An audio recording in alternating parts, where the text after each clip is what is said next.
Yeah, hey everyone, my name's Ed. I'm from Ottawa, home of the Instapot, and this is my first go at doing a YouTube thingy, at least non-professionally, and this is about cooking ribs on the Instapot. And I know some of you are big rib fans with spits and smoking it. I get it, I understand it. This method, damn near as good, if not better. Seriously, you gotta try it out. Okay, so here we go. So first thing you want to do is you want to add a cup of something. I'm going to use basically beef broth in this. You can use chicken broth, you can use water, whatever. I use beef broth. So throw that in, and then I like seasoning my ribs.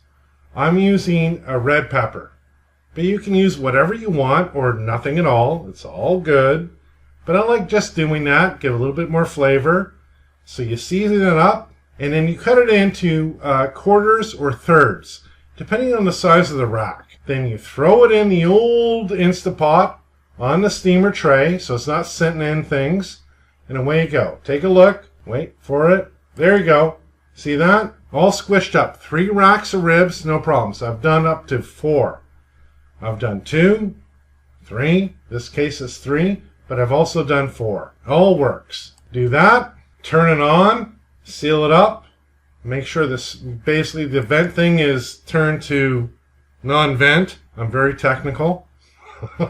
So, and you want to set it for 25 minutes, manual. So if you have a newer one, I got my daughter a newer one. It doesn't have the same type of settings, but you want to do pressure cook for high for 25 minutes. Set it and forget it. Now, here's the thing.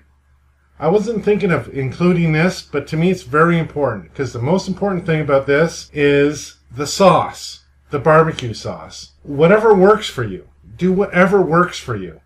I like it zingy. So I have my red pepper, and then I have basically hot barbecue sauces. Okay, and you add a Worcestershire, you can add HP, whatever. So just add it all in and stir it up, and away you go. Again, I even include dry peppers. Very cool stuff. Again, a little bit more zing to your barbecue sauce. So you want to stir all that stuff up and get ready. So again, you have 25 minutes for it to brew. Okay, so it's 1 minute until it's done. So thumbs up. And once that's done, you do a quick release. Not natural release, so you hit cancel, click, and then now you should use an oven mitt or something to basically steam it out, de-steam it and whatnot. I didn't because I'm a veteran, I'm old, and just flick it and it's just going to steam away. I'm going to set the oven now to 375 and have a little toddy. Hey, if it doesn't work out, at least you're having fun, right? Once the valve has gone down, you can actually open the lid. So go ahead and open the lid. And your ribs are basically done. They're done now. So now I'm going to use my thongs, or my thong, and take them out. Throw them on my cookie sheets with aluminum foil on it. Do all that, and then put on the barbecue sauce. Now here's the thing. I'm going to do this like 3 times. So I put it on both sides, and I throw it in the oven, give it a few minutes, 5 minutes at least, and then bring it out, flip it, and do the same thing. Basically, rinse and repeat, throw it in the oven.